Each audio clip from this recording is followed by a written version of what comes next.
What is going on, horror fans? Welcome to my official Blair Witch 2016 spoiler-filled movie review, guys. Now, I want you guys to please bear in mind, in case you guys have not watched my previous spoiler-free movie review, in case you guys don't want to hear spoilers, simply tune off of this video and go check out my spoiler-free review. The link will be down below. And now that you guys have been warned, let's go ahead and dive into this movie. Now, the movie, of course, is not a perfected film. The movie does bear good and bad things about it, pros and cons. Now, one thing that I really want to touch up on first before getting into anything else, because we do understand that the main character James and his college friends do go out into the wilderness area to find out what exactly happened in the Black Hills Forest in Maryland with his sister Heather, because he feels as if his sister is alive after reviewing and watching the tape that came out of there. And so his friends are actually trying to film a mockumentary. Now, for anybody out there who's seen the very first Blair Witch Project movie back in 1999, if you guys remember, there was a specific scene where, if you remember, our heroes were camping out, they were sleeping, and then all of a sudden we would hear children dancing near their campfire. They were dancing around their tents, and we were kind of like left wondering like what the hell was going on with that, like where did we hear the sounds of children.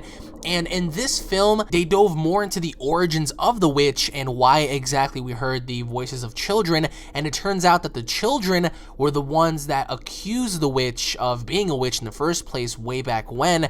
And those were the sounds of the accusers, so to say. Now, in the original Blair Witch film, we never really truly got to see the witch in its entirety. We always thought we saw her, but it was actually a shadow, a tree, a bush, a leaf, or whatever. In this film, we do get to see who and what the Blair Witch is, and in which case, it was very morbid, very petrifying in a way, especially having to be trapped in the wilderness area and having to see this creature, this entity. It was terrifying. So even prior to that, they dove into the origins as to what happened, and they spoke more or less about how the witch was accused, how she was pretty much tied to a tree, and how she was killed. And they also got into the suspension of time and environment, which again was very weird. We saw how pretty much time itself seemed to have stopped, because there were several days where these characters would be there, and it would always be nighttime, and we saw certain characters age. And quite frankly, I'm not too sure if I like the suspension of time and the suspension of environment, because we were always trapped within that factor of it always being nighttime and stuff. And yeah, it's a very scary thing. But in this film, I do believe that having the witch possess supernatural abilities, it kind of took away a little bit, because in reality, if you're stuck in a situation where there's a witch hunting you, I really doubt that time itself would be distorted, or maybe the suspension of time would happen to where it's always nighttime or whatever. Doesn't seem too realistic. And so we saw the witch in the film, and again, she looks very morbid. But even prior to all the madness, we see how the characters were getting together, and we saw how pretty much, again, I felt as if this movie was somewhat racist in a way, because obviously enough, we had an African-American cast member in the movie, and as the old cliche goes, the black guy dies first, which again didn't really make too much sense to me. They could have obviously saved that for a bit later, but of course they went with the black guy first. The black guy died first. There was another sequence to where there was a drone that was stuck in the tree, and we saw how one of the actresses went to go get the drone that was stuck out of the tree, and because they vitally needed the drone to surveil the area, and the drone was stuck, and we saw how the girl was trying to climb up the tree to get the drone, and she died in a very crazy fashion. So the deaths in this movie were actually pretty good. They weren't absolutely amazing. They weren't revolutionary. They were very good for what they were worth. Again, I will have to say that the ending of the film as well wrapped it up to where we ended up back in the house. And honestly, for what it was worth, I enjoyed the ending, especially with James having to convince himself that Heather really was in that house, and towards the end, meeting his ultimate demise. Prior to that, I mean, the death scenes in the film were great, I think. We saw how one of the characters went to go get the drone from the tree, and as she was climbing up, she ultimately fell down, and she fell from a really high distance, and we saw her body get dragged away from the witch. Now, speaking of the witch, as I said, we saw her in the movie. Now, we did. She looked like a tall, slanky-like creature. Obviously enough, now you might be asking yourself, well, why is she so lengthy? Like, why does she have long arms, long legs? Well, the mythology and the backstory to why she looks like that is because when she was accused of being the witch, and she was pretty much tied up to a tree. She had lots of heavy weights tied down to her legs and her arms, and she pretty much just laid there and just dying off just like that, without any food, any water, and allowing her limbs to stretch out. So we saw her several times in the film, especially towards the very end when she was around the house, inside the house, chasing Lisa in the house. And ultimately enough had like a very disturbing feeling to it. So is this the scariest movie of all time? No. Is this a very good follow-up as a sequel to a original film?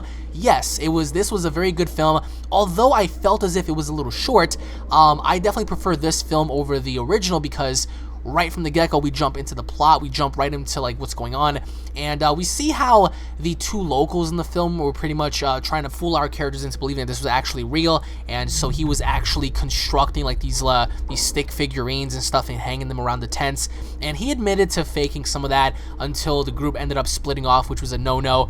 Now, I do want to touch up on that, and we see how there's like a time paradox involved in this film, because we see how the two locals, once they were cut off from our original characters, we see them return later on, and the guy pretty much told James and Lisa, like, wow, wait a minute, like, when was the last time you saw us? Like, tell me now. And Lisa and James were like, well, we saw you earlier this afternoon.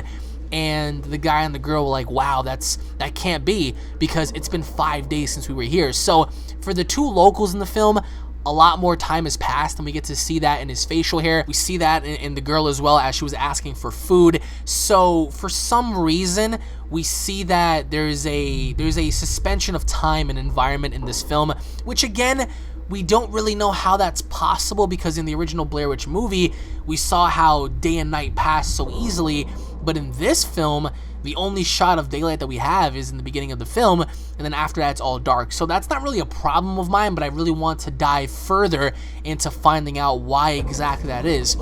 We see the witch pretty much torturing everybody. She was pretty much messing with everyone's minds, rattling tents, and just pretty much flinging trees. We have Peter, the African-American, die first, and people are going to say, well, you know, he died first because he's black. Well, actually, he was challenging the folklore and the legend of the Blair Witch, and he was a non-believer, so what better way to have everyone believe in the legend of the Blair Witch than to kill the non-believer? So she killed the non-believer first by pretty much launching a tree right at him. I mean, this is a giant, what is it, like an oak tree? It's a giant tree. She pretty much crushed him with the tree, and she dragged his body away. We don't know what happened to Peter.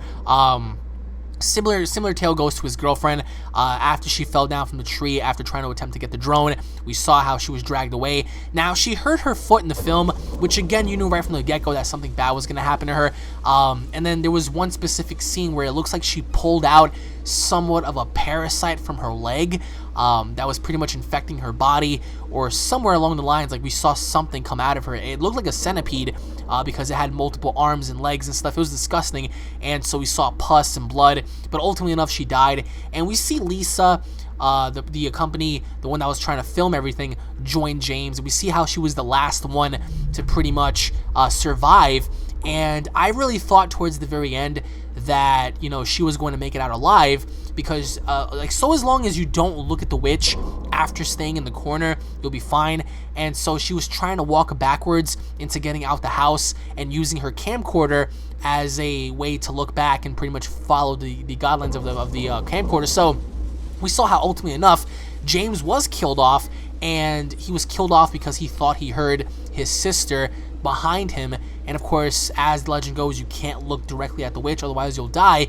And he ultimately enough looked at her and she killed him, and the same thing goes for Lisa. So ultimately enough, every single person died in this film. I'm a little curious if anyone else is going to be aware of everyone's disappearance, and if anyone's going to go out there to try to find out where these kids are. Ultimately enough, having a sequel to this, I do think that they ought to probably have a sequel to this, because judging based on the overall reception to this film, it was very, very positive, and it seemed as if a lot of people loved this film. I myself, again, really, really enjoyed this film. The only thing I had a problem with, it was too short, and I felt as if the whole time paradox thing ought to be more explained, because we never really understood as to why that was going on, because 1 minute they're all sleeping and when they wake up it's still darkness. So why is that? You know, like, was the witch pretty much messing with their minds? We don't really know, but what is said is that nobody survived, and we do see the witch. Now, I don't know for some people if that's a good thing or a bad thing. Some people are going to complain and say, well, she should have, like, you know, kept hidden the entire time, but people have wanted to see the witch for such a long ass time. People have wanted to see her back from 1999 just to see how she looks like, and now that we finally see how she looks like a hairless creature, and she looks very terrifying, very morbid. She had like this very awkward, weird scream to her, which again is very terrifying enough. But I want to know down in the comment section below, guys, A, do you guys believe that they're going to be making another film following up to this? B, if you guys personally feel as if revealing the witch is a good thing or a bad thing? And C, what are your overall thoughts on the film itself? Did you guys like it? Did you guys hate it?